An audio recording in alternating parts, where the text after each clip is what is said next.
भाजपा प्रदेश अध्यक्ष मदन राठौड़ ने डॉक्टर भीमराव अंबेडकर सम्मान अभियान की कार्यशाला में शामिल होने के बाद मीडिया से बातचीत की, जिसमें मदन राठौड़ ने पूर्व मुख्यमंत्री अशोक गहलोत के आरोपों पर कहा कि गहलोत साहब भूल जाते हैं कि जादू के डंडे से सब कुछ नहीं होता। ईआरसीपी को लेकर अब बयानबाजी कर रहे हैं। 5 साल तक ईआरसीपी गहलोत सरकार ने ही लटकाए रखा। जल शक्ति मंत्रालय लगातार उनको बैठकों में बुलाते रहे, लेकिन बार बार बुलाने के बाद भी वो नहीं गए। मदन राठौड़ ने कहा कि ईआरसीपी परियोजना पूर्व मुख्यमंत्री वसुंधरा राजे की बनाई हुई योजना है, लेकिन प्रदेश में सरकार बदलने के बाद इस योजना को कांग्रेस ने ठंडे बस्ते में डाल दिया। आज पूर्व से अशोक गहलोत को इस विषय पर बोलने का अधिकार नहीं है। उन्होंने 5 साल तक प्रदेश की जनता के साथ अन्याय किया है। मदन राठौड़ ने पूर्व सीएम अशोक गहलोत के ईआरसीपी परियोजना को धरातल पर उतारने वाले बयान पर कहा कि जब भी कोई बड़ी परियोजना बनती है तो उसमें समय लगता है। नहर बनती है, पाइपलाइन बिछती है, टेंडर होते हैं, उसके बाद काम धीरे धीरे आगे बढ़ता है। गहलोत साहब को तो ईआरसीपी के बारे में चर्चा करने का भी कोई राइट नहीं बनता है, क्योंकि 5 वर्ष तक उन्होंने कुंडी लगा करके बैठे रहे, कुछ भी नहीं किया। यह आप सब जानते हैं कि पूर्व जो 2017 में वसुंधरा जी जब मुख्यमंत्री थी तब ईआरसीपी का प्लानिंग उन्होंने किया था। फिर हमारी सरकार चली गई, उसके बाद 5 साल तक अशोक गहलोत जी की सरकार थी, उन्होंने कुछ भी नहीं किया।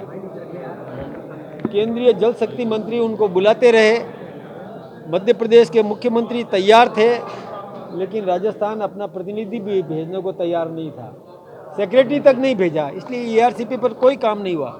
हमारी भजन लाल जी की सरकार आते ही, भारतीय जनता पार्टी की सरकार आते ही सबसे पहला काम यही किया कि ईआरसीपी पर एमओयू हुआ। मध्य प्रदेश के मुख्यमंत्री, केंद्रीय जल शक्ति मंत्री और हमारे राजस्थान के मुख्यमंत्री ने मिल करके और एमओयू किया, और उसका परिणति हुई। हमारे देश के प्रधानमंत्री आदरणीय नरेंद्र भाई मोदी जी यहाँ जयपुर में आकर, मध्य प्रदेश के मुख्यमंत्री जी भी साथ में थे, और वो राम जल सेतु का श्री गणेश हुआ।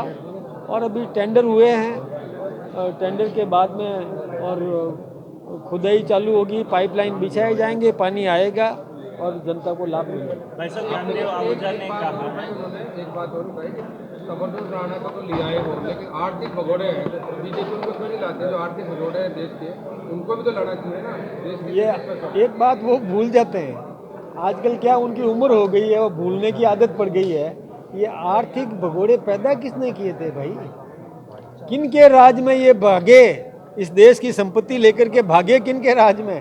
अरे हम तो लाने का काम कर रहे हैं, हमारी सरकार केंद्र की उनको लाने का काम कर रही है, लेकिन उनको टेलीफोन पर पेमेंट कर देना, बैंकों से पैसा निकाल करके दे देना, और उनके बिना पर्याप्त संपत्ति के और रखाव के रखने के बावजूद भी उनको पैसा दे देना, ये काम किया तो कांग्रेस सरकार ने किया। अपराधी आर्थिक पैदा उन्होंने किए।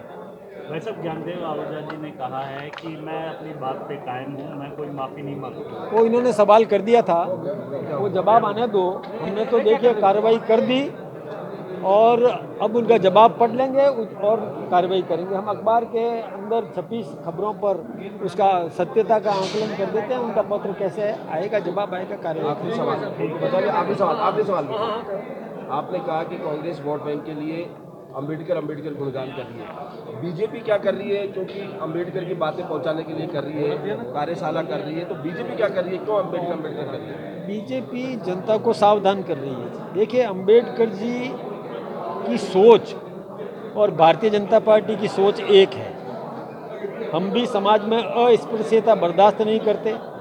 दीनदयाल उपाध्याय जी ने वही बात कही जो भीमराव अंबेडकर जी कहते थे। अंतिम छोर के व्यक्ति को भी समृद्ध करने का काम एकात्म मानववाद में भी दिया गया है, और आदरणीय भीमराव अंबेडकर जी ने भी वही दिया। इसलिए हम समाज में सर्वधर्म समभाव, सर्व समाज समभाव, सभी का समुचित विकास हो, इस दिशा में काम कर रहे हैं। कांग्रेस भ्रम फैला रही है, तो हमको ये जागरण अभियान इसलिए चलाना पड़ रहा है कि हमारा जनता, हमारे देश की जनता इतनी समृद्ध हो जाए, जागृत हो जाए कि वो सत्यता पर चलेगी, आचरण पर चलेगी, सत्य आचरण पर चलेगी। जो केवल कहते हैं और करते नहीं हैं, वो भ्रम पैदा करते हैं, उसके भ्रम में आएगी नहीं। कांग्रेस ने कई बार भ्रम पैदा करने के लिए कई ऐसे लालच दिए हम कर्जा मिटा देंगे, लेकिन कुछ भी नहीं किया उन्होंने 5 साल तक। और कई वर्ष 70 वर्ष हो गए देश को आज़ाद, मतलब देश को आज़ाद हुए अधिक हुए, लेकिन अधिक वर्षों तक कांग्रेस ने शासन किया। लेकिन कांग्रेस ने क्या किया? कांग्रेस ने उस वर्ग को मजबूत करने की दिशा में कोई काम नहीं किया। हमारे राजस्थान की भजन लाल जी की सरकार ने यह तय किया कि 5000 गांव पहले चरण में चुनेंगे, उसमें जो गरीब व्यक्ति होगा उसको कैसे मजबूत किया जा सकता है, योजनाओं का लाभ उसको दिया जाएगा, कोई कुटीर उद्योग लगाए, कोई छोटा मोटा काम करे, लेकिन समृद्ध करने, उसकी गरीबी की रेखा से बाहर निकालने के लिए हमने योजनाएं दी। देश के प्रधानमंत्री नरेंद्र भाई मोदी जी ने भी दी कि पहली चरण में 100 जिले चुनेंगे हिंदुस्तान के, दूसरे चरण में दूसरे जिले चुनेंगे, चुन करके उन जिलों से गरीबी समाप्त करने की दिशा में हम काम करेंगे।